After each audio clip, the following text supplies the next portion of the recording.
We are Daniel Peralta and Cesar Colignon from the company Estudios Electricos, and we will present about the development of standard models for IBR in EMT simulations. IBR is the inverter-based resources, as in this particular case is for wind turbines, but it is also a case that applies to photovoltaic power plants and many other technologies as STATCOMs, BESS, and power electronics in general. It is a topic of increasing interest due to the rise of this type of technologies worldwide, particularly in the case of Chile. Next slide, please, Daniel. Briefly, I will tell you a little about what is done at Estudios Electricos. Field testing, mathematical modeling, and commissioning. This means that we are constantly developing mathematical models for different network operators within the context of the current grid code in each country. We also do transmission and power plant simulation studies, all type of studies in various markets. And we also have an R&D and ancillary service tools. We have specialized software and hardware as a support for our work, as well as we provide some solutions, some services to meet the needs of our clients. Next slide. Yes, thanks. We are a team of approximately 80 people. Our main operations are in Chile, Argentina, Colombia, Panama, United States, but we have also done projects worldwide, all the continents, but our main work is in South America and the United States. We have developed more than 3,000 projects. So we have many experience in this kind of projects around the world. Now let's take a look to the presentation agenda. First, we will do a very brief comparison between the EMT models and PDT models. PDT are the typical phasor domain transient models, the typical that you can find in the most available simulation softwares. To address the question of why standard models for renewables are necessary. Then we will review the implementation of the model for wind power plants based on the IEC 6140027 standard, presenting the results of its validation. Finally, we will share our experience, our lessons throughout the process, as well as the challenges that lie ahead. And then we can go over with the next. Well, I think that most of us already know that the EMT simulations provide benefits over the typical PDT simulations due to the following key factors. We can see the instantaneous values of voltage and currents waveforms. We can capture the network dynamics of many phenomena that cannot be represented in PDT simulations. We can also model with major detail key components such as PLL, fast-acting control loops, nonlinear devices, nonlinear control loops, and we can observe their effects during the simulations. So this can be summarized as that the EMT models have a greater accuracy, can represent high-frequency phenomenon, and we can model components that you cannot do in the most available PDT simulation softwares. And so that is why we go to an EMT model type. This diagram shows the frequency range in which power system phenomena are classified. So we can see that the PDT models allows the representation of a limited set of these phenomena. They cannot represent all the range of frequency phenomena. So with the increasing renewable installation, we are losing information with this type of model. So this is the main reason for the necessity of EMT models in a large scale power system studies, as we have seen in many countries, as PDT models fail to represent certain phenomena, which are becoming increasingly of greater interest. Next slide, please. Well, in this slide, we have gathered part of the international experience with EMT models. And we have noticed a growing number of grid operators requesting the EMT models for their analysis.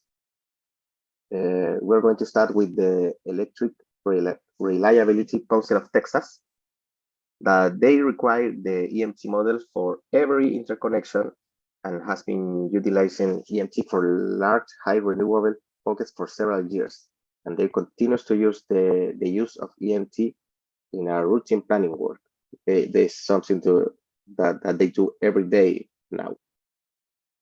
Also, the Australian energy market operator has been using EMT simulation models for several years, and they do all type of studies. They do black start studies, soft-synchronous control interactions that you can usually see between series compensated lines and IBR's installations, stability of remote power plants under low strength condition. This is something you can also find in Chile. You can also find installations that are radially corrected with high impedance or low system strength conditions. So this is something that is also of interest for us. And you can also find many examples in Europe, France, Belgium, the United Kingdom, that they also do all kind of studies. Closer to us, closer from Chile, you can find the Uruguayan market and the Mexican market. They have been requesting this type of model for a couple of years. In fact, we have worked in the development of EMT models for Mexico and Uruguay. And finally, we're going to talk briefly of the case of Chile. They started to request this type of model last year for all the generation system, the reactive compensation equipment, and the energy storage system. So this is a very complete set of installation that they require to be modeled. In a further stage, they request the delivery of a generic model based on standards. But in a second stage, they request a detailed model, ideally provided by the original equipment manufacturer, so you can have a better detail of the model. Next slide, please.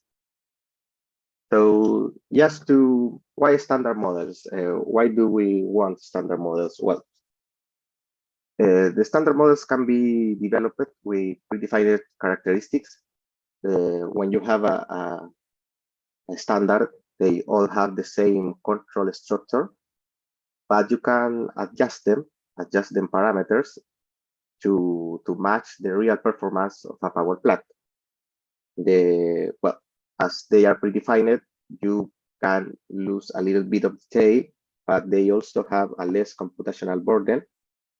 So you can have many installations. You can simulate the interaction between many installations for long-term planning studies. So that kind of studies. They do not have intellectual property problems or restrictions. They are open source models. So you can take a standard model, adjust it to a certain installation, and it's already a good model for the installation. That is the first stage of the request from the system operator in Chile. It's called Coordinador Eléctrico Nacional.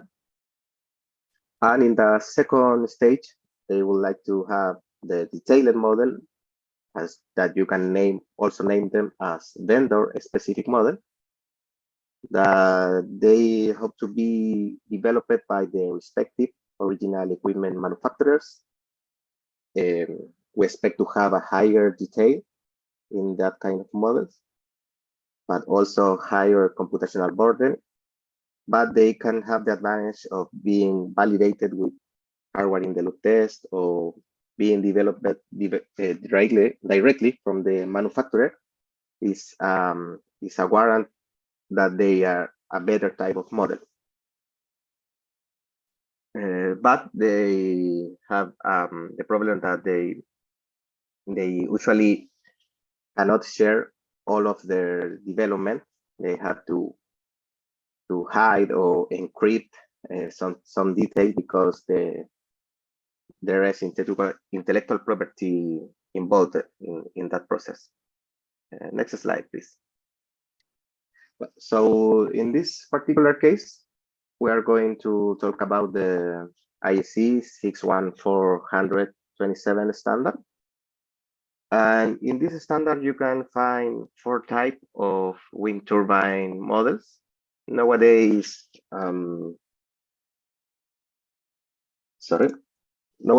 mod wind turbines are of type 3 or 4. In type 3, you have a double fed induction generator, where you have the rotor connected to the grid with a back-to-back converter. And in the type 4, you have a full converter, where the converter have a similar nominal power as the wind turbine itself. So in particular, in this presentation, the modeling of type 3 facilities is addressed, whose implementation will be presented now by Daniel. Thanks. Hello everyone, my name is Daniel Peralta from Electrical Studies, and I'm glad to share with you part of our work with EMTP. Now for the implementation in EMTP, traditionally power system models represent each generating unit individually, such as conventional synchronous generator power plant. But however, for systems with many identical generating units, it's more efficient to represent them as aggregate units, reducing computational effort and simulation time. From a detailed model, we can obtain an aggregate model, and we can calculate the impedance from loss.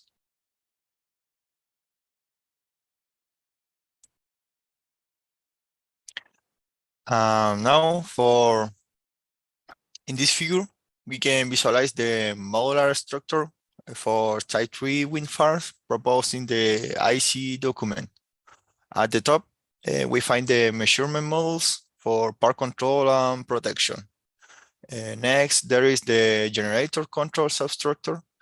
On this side, we have the pitch control model, the aerodynamic model, mechanical system model.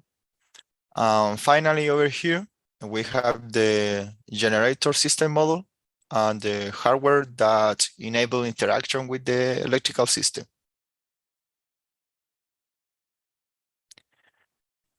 Here we can see part of the modular structure present earlier, but now implement an EMTP. EMTP allows the creation of substructure that are interconnected through signals. For example, we have the part of the control where the low voltage measurement signal from the wind turbine and the reference signal sent by the power plant controller enter. Within this, we have the aerodynamic model, the 2-mass rotating model, and another subsystem that contain the control models.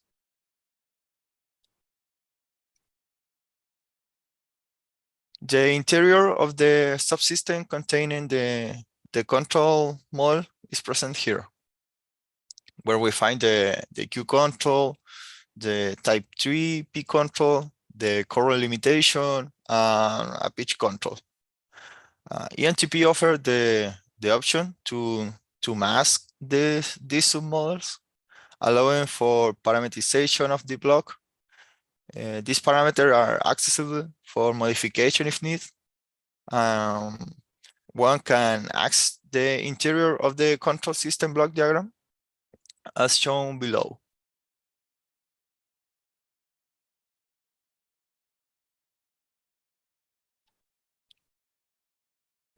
Here's the implementation of the wind farm plant controller, which takes a high voltage measurement signal from the park as input, along with reference, and the output are the reference signal sent to the wind turbine model.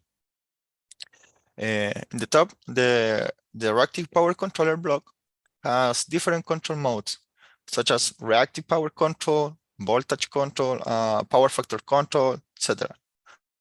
On the other hand, the active power control block here below has the capability to control the active power of the park and also provide the frequency control.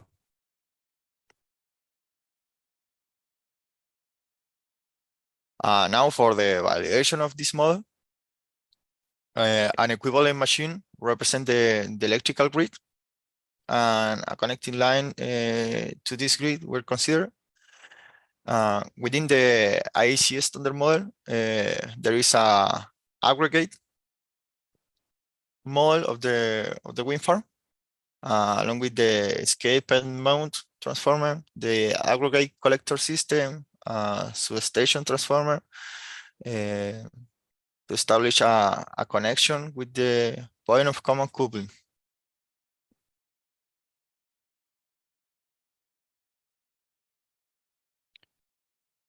Several tests were performed for validation purpose. And we have, first we have the validation of the Q control mode, like voltage control, reactive power control, power factor control. And then we have the P control with the active power control and frequency regulation. Finally, the fault test, we use the three-phase fault in different modes of this Q control.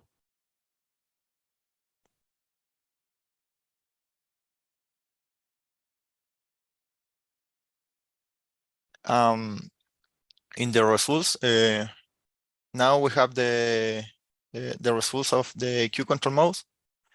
Here we can observe the results compared to the reference with this model in EMT. Step inputs were applied to the respective reference in the plant control. For example, here apply a step change in the reference of voltage. Here then the reactive power, and finally here in the power factor. It can be observed that the EMTP model accurately reproduce the dynamic of the phase or domain transit model. This is the reference. And this reference, which was previously validated using the field measurement of the actual plant.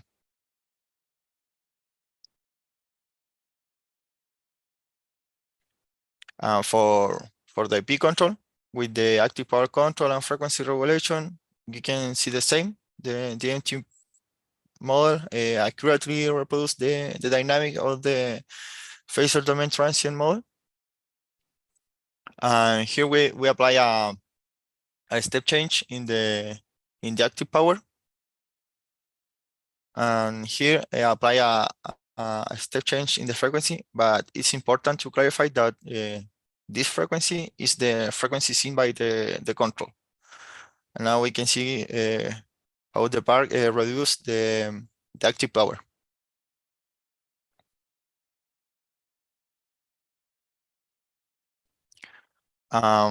Finally, in the results obtained during the fault simulation, so some difference can be observed, but it's important to consider that it will be ideal to compare this EMTP model with the manufacturer test instead of using only the results obtained with a phasor domain transient model. Now we can see a short circuit in voltage control mode, a short circuit in the reactive power control mode, and finally a short circuit with power factor control mode.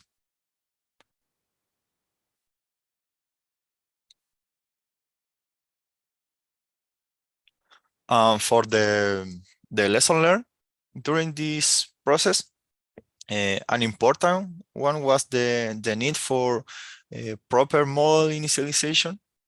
EMTP has its own power flow solution method, and it's ideal to utilize these power flow results to initialize the system and achieve a rapid steady state in the time domain. For example, here we have we observe an oscillation close to 1 megawatt in a park of over 100 megawatt. But this system initialization is crucial factor in simulating large network in the time domain, because in a larger system, this can potentially lead to system collapse upon initialization. And we have the case before with a wrong initialization, and then we improve that initialization in the case after.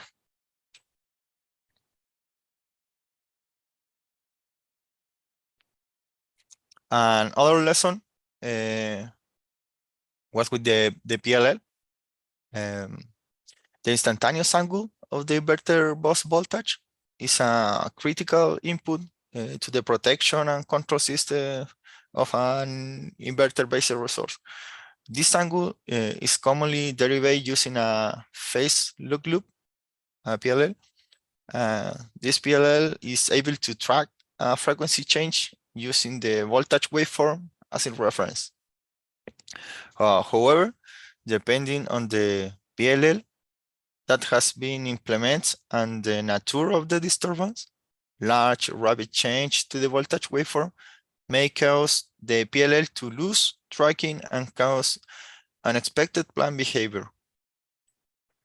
And in the figure shows a short circuit event applied to the terminal of the point of common coupling of the wind farm. And in the previous case, and before, where the PLL was incorrectly parameterized and was unable to follow the terminal voltage, but after a proper choice of parameter, it's observed that it's able to follow the terminal voltage. The performance of the PLL can only be accurately established through EMT simulation, where its principal input measurement quantity, the voltage waveform, is available. And the performance of the PLL is more critical on the weak grid connection, and thus adding to the importance of EMT studies when consider inverter-based resource connection under challenging grid conditions.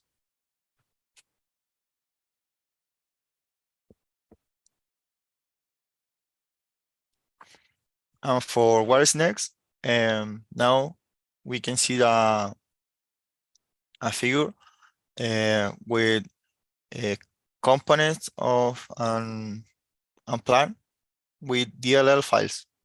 The controller components from different vendors using a dynamic link libraries, DLL files, to preserve the intellectual property of each manufacturer, and considering that different manufacturers supply part of the same plant, these DLL files can be used to represent detailed model for each component of the system.